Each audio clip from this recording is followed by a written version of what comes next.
OutKick founder now with his initial thoughts on all of this. And of course, this is at a time when the New Orleans mayor was just begging to fund police, put the money back. Yeah. She desperately needs the help as they face Mardi Gras.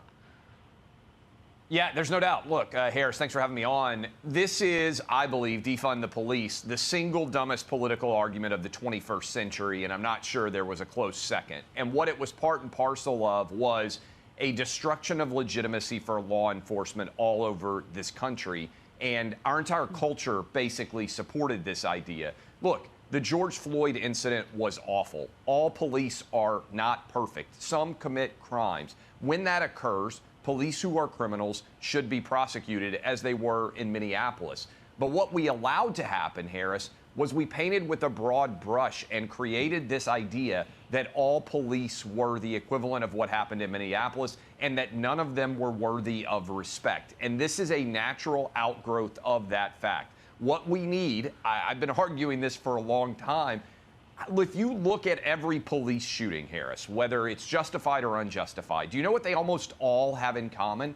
Somebody failing to comply with the instructions of a police officer. I tell my own kids all the time, I would encourage every parent out there to tell their kids this exact thing too, comply with police. If you didn't do anything wrong, there is a constitutional system in place. You will be taken care of, but what we can't solve is an act of violence that ends in someone's life ending. Far too often, Harris, when we have right now police interactions with potential criminals, with individuals in this country, they turn violent because there is no respect for the police. That is why these overall numbers of deaths are continuing to soar and why police are still under such danger. And Harris, you know this. When you create this situation, when police see all these numbers, when they fear for their lives, it creates more tension, it creates more difficulty for every police stop and makes violent outcomes more likely on both sides. It has to stop, and it stops with the support fully of our law enforcement. Well, and Clay, it creates absences, because that's what we're seeing now. We're seeing municipalities cannot live without law enforcement officers. That's we right. already knew that. And so now there are absences. They have left the programs that kept those communities safe.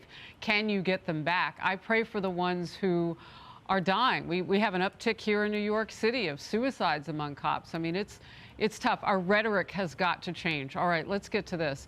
4 more schools in Northern Virginia now admitting that they also withheld National Merit Award notifications from students in the name of equity, which brings the total to at least 6 high schools in the state. You know that affected college and so on. In November, parents accused officials at Thomas Jefferson High School of holding back notifications until after the college application cycle to even the playing field, they said, and avoid hurting anybody's feelings who didn't get a merit. In some cases, parents say the notifications never came at all. The state attorney general announced an official investigation last week after a request from Governor Youngkin, the same governor responding to the news of more schools holding back awards, said the schools have a maniacal focus on equal outcomes for all students at all costs. Trey. This is the war on meritocracy, Harris. These awards are incredibly important for letting kids know how they stand up and stack up with everybody else across the country. Northern Virginia schools in general have become obsessed with the fact that they don't have the cosmetic diversity they wanted, even though, Harris, they have a tremendous amount of diversity itself because these schools have massive amounts of Asian students enrolled. To me, this is directly connected to what we've seen happening in New York City, where test scores are being dominated by Asian students, and that is hurting the minds of so many people out there who want every single test to directly reflect the overall population of this country. Merit matters. These kids deserve credit. Yeah, everybody does, right? All the children, no matter what diversity lane they're in, because they're kids. They've only started their dreams yet. I mean, some of these adults and their ideas about who gets what, I mean, it's troubling. Clay, Travis, I will bring you back. We're out of time. Thank you. Outnumbered is after the break. Hey, everyone. I'm Emily Campagno. Catch me and my co-hosts Harris Faulkner and Kaylee McEnany on Outnumbered every weekday at 12 p.m. Eastern, or set your DVR.